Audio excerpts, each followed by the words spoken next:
Friends, स्वागत है तमारू मारी चैनल चंद्रिकाज इंडियन किचन में। तो आज આપણે બનાવીશું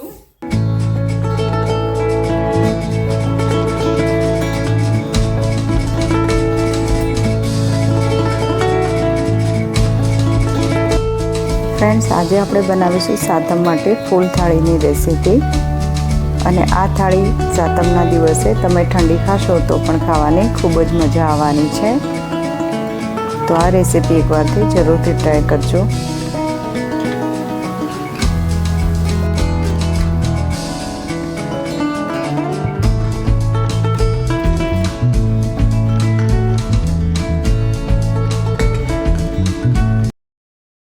तो सौथी पहला आपणे बनावीशुं मालपुआ। तो मालपुआ बनाववा माटे आपणे 200 ग्राम गोळ लई लीधो छे अने हवे तेमां आपणे 1 ग्लास भरी अने पाणी नाखी दईशुं। અને હવે આ પાણીને આપણે ઉકળવા દેવાનું છે।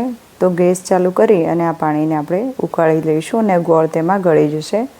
તો ગોળ આપણો સારી રીતે ગળી ગયો છે। તો હવે આપણે તેમાં 1 વાટકી ભરી અને ભાખરીનો લોટ નાખીશું અને 1 વાટકી આપણે સાદો ઘઉંનો લોટ નાખી દઈશું। અને હવે તેમાં થોડી આપણે ઇલાયચી પાવડર પણ નાખીશું અને બધી જ વસ્તુને આપણે સારી રીતે મિક્સ કરી લઈશું અને તેમાં ગાંઠો ન રહે તેના માટે આપણે આ રીતે સારી રીતે મિક્સ કરી લેવાનું છે।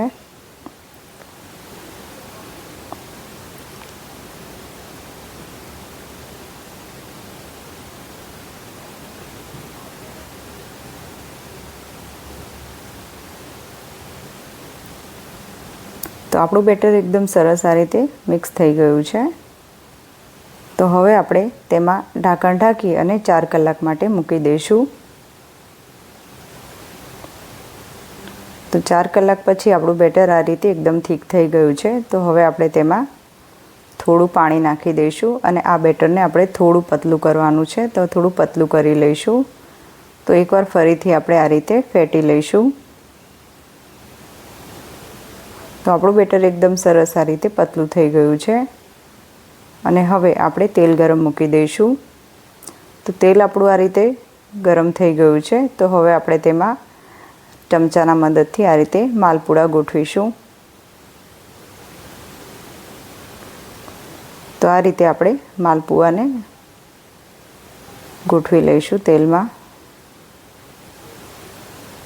તો હવે આપણે આ રીતે માલપુઆ ગોઠવી લીધા છે અને હવે ગેસની ફ્લેમ આપણે મીડિયમ કરી લઈશું અને આ માલપુડાને આપણે થવા દઈશું। તો 2 જ મિનિટમાં આપણા માલપુડા એક બાજુથી બનીને તૈયાર થઈ ગયા છે। તો હવે આપણે તેને પલટી લઈશું અને ફરી આપણે 2 મિનિટ થવા દઈશું અને ગેસની ફ્લેમ આપણે અત્યારે મીડિયમ જ રાખવાની છે। તો 2 જ મિનિટમાં આપણા માલપુડા બનીને એકદમ તૈયાર છે। તો હવે આપણે થાળીમાં કાઢી લઈશું।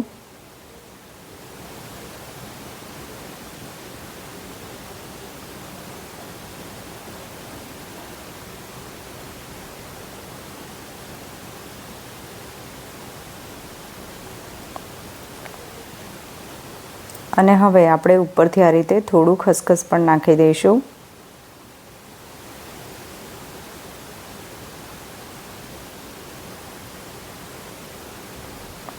અને આપણા માલપુડા એકદમ સરસ મુલાયમ અને એકદમ ટેસ્ટી બનીને તૈયાર છે। તો એકદમ સરસ આપણા માલપુડા બનીને તૈયાર થઈ ગયા છે। તો હવે આપણે બનાવીશું બાજરીના વડા। તો બાજરીના વડા બનાવવા માટે આપણે અડધી વાટકી ગોળ લીધો છે અને હવે તેમાં અડધી વાટકી આપણે દહીં નાખી દીધું છે અને બંને વસ્તુને આપણે પીસી લેવાની છે। તો બંને વસ્તુ આપણી સારી રીતે પીસાઈ ગઈ છે। તો હવે આપણે તેમાં 1 વાટકી ભરી અને બાજરીનો લોટ લીધો છે અને અડધી વાટકી આપણે બેસન લીધું છે અને હવે આપણે સમારેલી મેથી નાખી દેવાની છે અને 1 ચમચી આપણે મીઠું નાખીશું, 1 ચમચી તલ નાખીશું, 1 ચમચી ધાણા જીરું નાખીશું, અડધી ચમચી હળદર નાખીશું, 1 ચમચી ભરીને લાલ મરચું પાવડર નાખીશું અને તેલ નાખી દઈશું મોણ માટે અને સારી રીતે આ લોટને પાણી નાખ્યા વગર આપણે બાંધી લેવાનું છે। તો આ રીતે આપણે પાણી નાખ્યા વગર જ લોટને બાંધી લેવાનો છે। તો આપણા વડા લાંબા ટાઈમ સુધી ચાલે છે અને ખાવામાં પણ ખૂબ જ ટેસ્ટી બને છે। તો લોટ આપણો સારી રીતે બંધાઈ ગયો છે અને લોટને મેં આ રીતે તેલવાળો કરી લીધો છે. તો હવે આપણે તેના લુવા કરી દઈશું નાના નાના. તો હવે આપણે આ રીતે લુવા કરી લઈશું નાના નાના.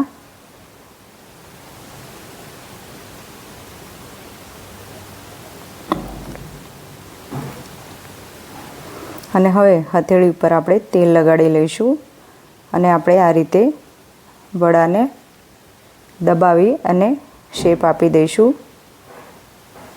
તો આ રીતે આપણે વડાને બનાવીને તૈયાર કરી લઈશું. તો હવે આપણે બધા જ વડા આ રીતે બનાવીને તૈયાર કરીશું. તો બધા જ વડા આપણા આ રીતે બનીને તૈયાર છે અને હવે આપણે થોડું ઉપરથી આ રીતે પાણી લગાવી લઈશું.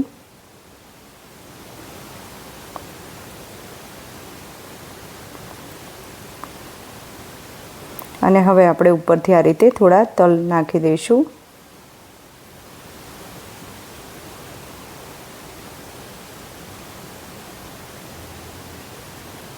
અને તલને થોડા આ રીતે હાથેથી દબાવી લઈશું જેથી આપણે તળીએ તો તલ છૂટા ના પડી જાય. અને તેલ આપણે ગરમ મૂકી દીધું છે અને તેલ આપણું સારી રીતે ગરમ થઈ ગયું છે. તો હવે આપણે ગેસની ફ્લેમ મીડિયમ કરી દઈશું અને વડાને નાખી દઈશું તેલમાં.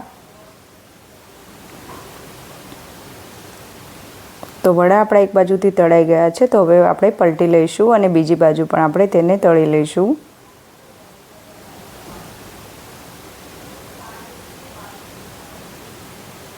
તો વડા આપણા તૈયાર છે એકદમ તળીને. તો હવે આપણે તેને કાઢી લઈશું થાળીમાં. તો એકદમ સરસ આપણા વડા બનીને તૈયાર થયા છે અને ફૂલાઈને એકદમ સરસ બન્યા છે.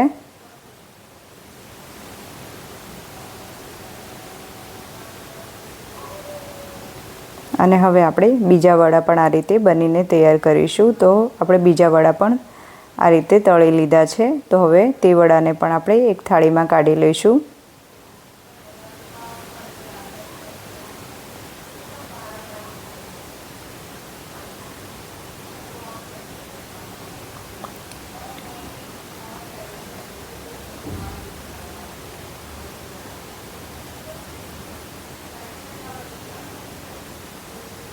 તો આપણા વડા બનીને એકદમ તૈયાર છે.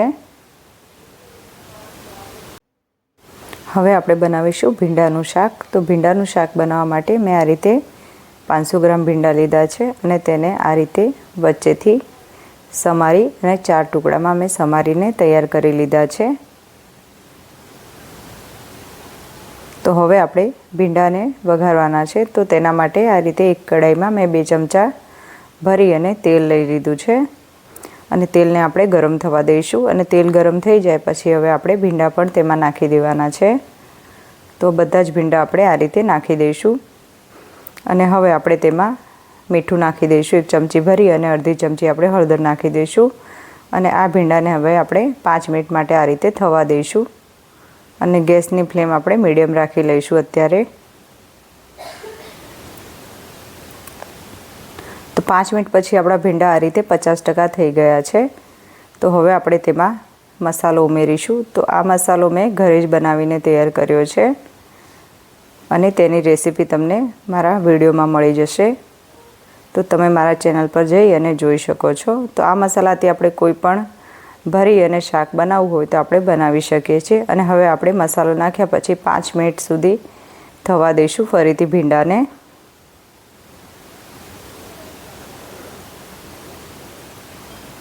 તો મસાલો આપણે સારી રીતે મિક્સ કરી લઈશું અને 5 મિનિટ થવા દઈશું. તો 5 મિનિટ થઈ ગઈ છે અને આપણું શાક બનીને એકદમ સરસ તૈયાર થઈ ગયું છે. તો આપણે ભરેલા ભીંડાનું શાક પણ બનીને તૈયાર કરી નાખ્યું છે. તો હવે આપણે બનાવીશું પકોડા કઢી. તો પકોડા કઢી બનાવવા માટે આપણે 1 વાટકી બેસન લીધું છે અને થોડું તેમાં મીઠું નાખી દઈશું. અને હવે આપણે પાણી નાખી અને આ ગોળને તૈયાર કરવાનો છે. અને આ ગોળને આપણે પતલો નથી રાખવાનો, આ ગોળને આપણે થોડો જાડો રાખવાનો છે અને આ રીતે ફેટી લઈશું. અને હજુ આપણે થોડું પાણી ફરીથી નાખીશું. તો થોડું આપણે આ રીતે પાણી નાખી અને આ ગોળને એકદમ સારી રીતે ફેટી લેવાનો છે. જેટલું આપણે સારી રીતે ફેટી અને બનાવશું તેટલા જ પકોડા આપણા સરસ ફૂલીને સરસ બનવાના છે. તો આ રીતે આપણો ગોળ બનીને એકદમ સરસ તૈયાર થઈ ગયો છે। તો હવે આપણે કઢી બનાવવા માટે 1 વાટકી આપણે દહીં લીધું છે અને અડધી વાટકી તેમાં આપણે બેસન નાખી દીધું છે અને 1.5 ગ્લાસ આપણે પાણી નાખી અને 1.5 ગ્લાસ પાણી નાખ્યા પછી આપણે એકવાર ગ્રાઇન્ડર ફેરવી લેવાનું છે અને આપણે ગ્રાઇન્ડર ફેરવી અને આ રીતે બેટરને તૈયાર કરી લેવાનું છે। અને હવે આપણે પકોડા તળીશું। તો પકોડા તળવા માટે આપણું તેલ એકદમ સરસ આ રીતે ગરમ થઈ ગયું છે અને હવે આપણે એક એક કરી અને બધા પકોડા તેમાં નાખી દઈશું અને સારી રીતે તળી લેવાના છે।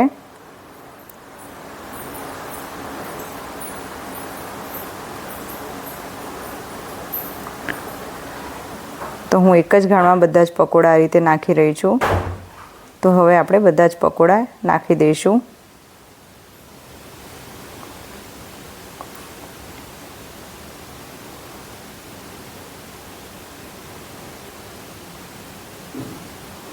અને બધા પકોડા નાખ્યા પછી આપણા પકોડા એક બાજુથી સરસ રીતે તળાઈ ગયા છે। તો હવે આપણે બીજી બાજુ પલટી લઈશું અને સારી રીતે આ પકોડાને ક્રિસ્પી જેવા થાય થોડા તેવા આપણે તળવાના છે, બહુ આપણે હાર્ડ નથી કરવાના। તો આપણા પકોડા એકદમ સરસ આ રીતે તળાઈ ગયા છે। તો હવે આપણે એક પ્લેટમાં કાઢી લઈશું બધા જ પકોડાને।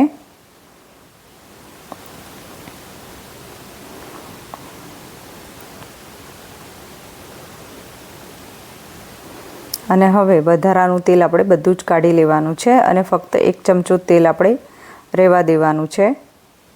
તો વધારાનું તેલ આપણે કાઢી લઈશું અને હવે જીરું નાખી દઈશું થોડું અને હિંગ નાખી દઈશું અને બધા જ આ રીતે મસાલા નાખી અને હવે આપણે ફટાફટ મિક્સ કરી અને જે આપણે કઢીનો ગોળ બનાવીને રેડી કર્યો છે તે પણ આપણે તરત જ નાખી દેવાનો છે અને સારી રીતે મિક્સ કરી લેવાનું છે। અને હવે આપણે આ રીતે થોડા લીલા ધાણા પણ નાખી દઈશું અને આપણે જે પકોડા બનાવીને રાખ્યા છે તે પણ નાખી દઈશું અને આ કઢીને આપણે ફાસ્ટ ગેસ કરી અને 5 મિનિટ માટે ઉકાળી લેવાની છે। તો 5 મિનિટ માટે આપણે આ કઢીને ઉકળવા દઈશું।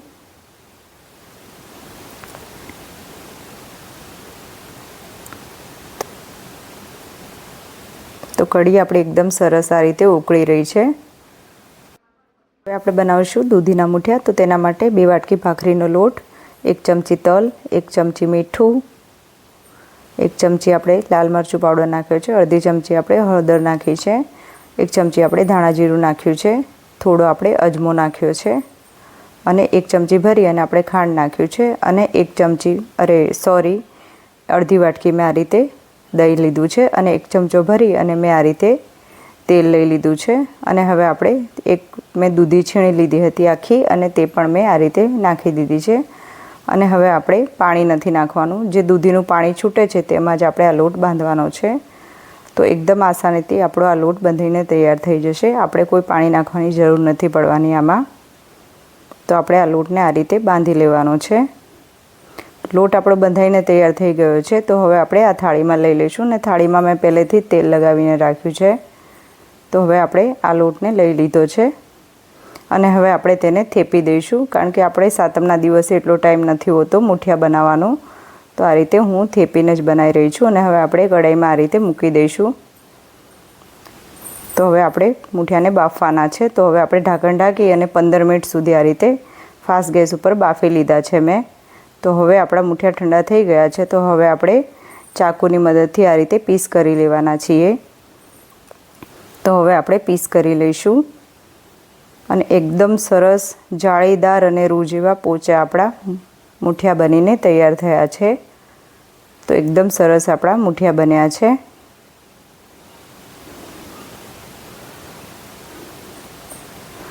તો હવે આપણે આ મૂઠિયાને વઘારવાના છીએ। તો તેના માટે આપણે એક કઢાઈ મૂકી દીધી છે ગેસ ઉપર અને તેમાં આપણે આ રીતે 2 ચમચા ભરી અને તેલ લઈ લઈશું અને તેલ ગરમ થઈ જાય પછી આપણે તેમાં 1 ચમચી રાઈ નાખી દઈશું, થોડા આપણે 1 ચમચી તલ નાખીશું અને હવે આપણે મીઠા લીમડાના પાન પણ નાખી દઈશું અને થોડા આ રીતે લીલા મરચાં નાખી દઈશું અને હવે આપણે થોડી આ રીતે હળદર નાખીશું, અડધી ચમચી જેટલી, અને સારી રીતે મિક્સ કરી લઈશું અને હવે આપણે જે મૂઠિયા છે બનેલા તે આપણે તેમાં નાખી દેવાના છે અને સારી રીતે તેલમાં આ રીતે કોટિંગ કરી લેવાના છે.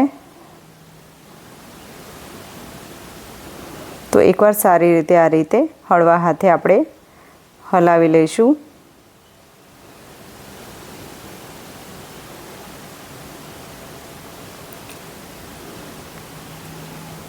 તો મૂઠિયા આપણા બનીને એકદમ આપણે બનાવીશું ભરેલા મરચાં. તો ભરેલા મરચાં બનાવવા માટે મેં આ રીતે જે મસાલો મેં ભીંડામાં ઉપયોગ કર્યો છે તે જ હું લઈ રહી છું. તો હવે આપણે તેમાં થોડી ખાંડ નાખી દઈશું અને થોડું તેમાં આપણે લીંબુ નીચોવી લઈશું અને આ મસાલાને સારી રીતે મિક્સ કરી લઈશું અને હવે આપણે મરચાંમાં ભરી લેવાનું છે.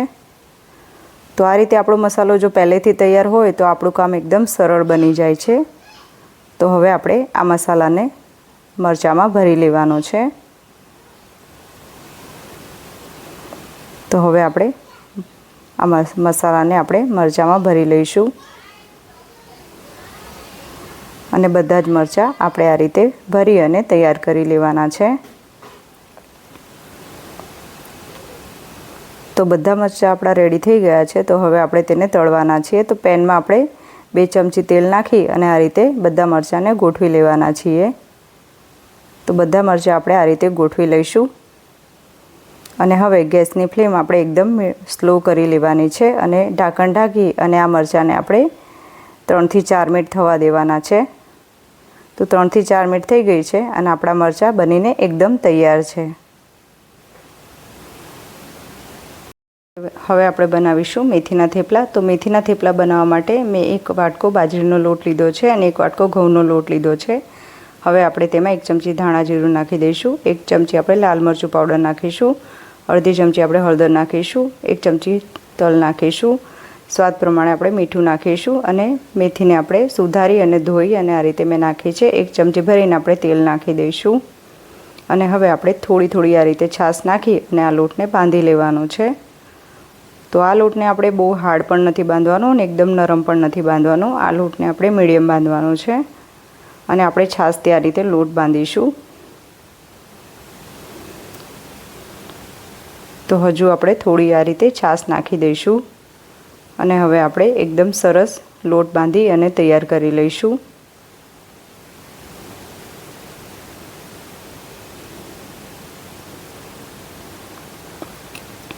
તો લોટ આપણો સારી રીતે આ રીતે બંધાઈ અને તૈયાર થઈ ગયો છે અને આપણો લોટ એકદમ સરસ આ રીતે મુલાયમ બંધાઈને તૈયાર થઈ ગયો છે. તો હવે આપણે તેના લુવા કરી લઈશું. તો હવે આપણે લુવા કરી લેવાના છે. તો આપણે જે સાઈઝના લુવા કરવા હોય તે સાઈઝના આપણે કરી શકીએ છીએ અને હવે આપણે એક લુવો લઈ અને આ રીતે વણી લેવાનો છે. તો હવે આપણે વણી લઈશું.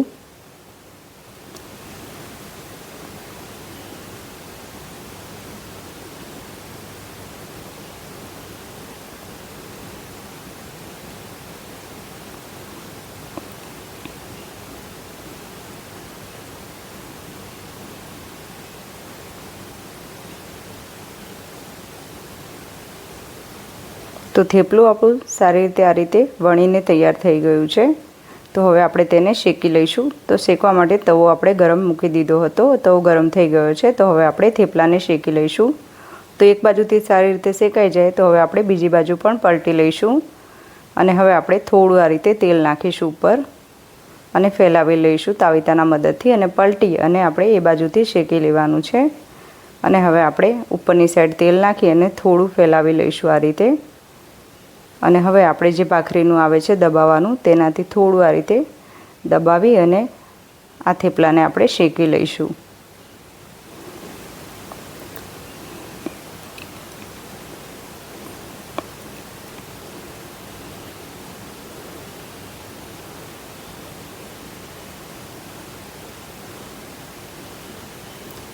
તો આ રીતે થેપલું આપણું બનીને એકદમ તૈયાર થઈ ગયું છે અને એકદમ સોફ્ટ અને મુલાયમ આપણું થેપલું બની અને તૈયાર થયું છે. અને આ થેપલા આપણે 4 થી 5 દિવસ ખાઈએ તો પણ ચાલે એવા છે કારણ કે આપણે છાશથી લોટ બાંધેલો છે. તો આપણા થેપલા બની અને તૈયાર છે. તો મિત્રો સાતમ માટે આપણી ફૂલ થાળી બની અને એકદમ તૈયાર છે. અને રેસીપી ગમે તો લાઈક, શેર અને સબસ્ક્રાઈબ કરવાનું ભૂલતા નહીં મિત્રો. જય શ્રી કૃષ્ણ.